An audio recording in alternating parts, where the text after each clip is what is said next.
The difference between invading and holding, 100 battalion tactical groups, hundreds of fighter aircraft, warships out at sea.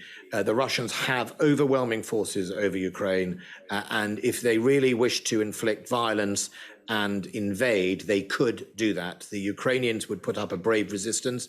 I made it very clear to the Russians the Ukrainians will fight, but those odds are overwhelming, and no one should delude themselves that they're not. And you know, I respect Tom a lot, but I'm afraid he's wrong on the scale and the figures of the military forces on either side of the equation.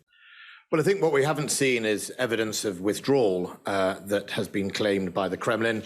In fact, we've seen continued build-up of things like field hospitals and strategic weapon systems such as Iskander missiles deployed. So I think the reality is, I said last week when I visited Moscow, is that we'll take Russia at its word, but we'll judge them on their actions. And you know, if we're going to build up trust to try and de-escalate this incident, what we need to make sure is that we're not building up troops at the same time. And that is still what we see. And until we see a proper de-escalation, I think we should all be cautious about the direction of travel from the Kremlin.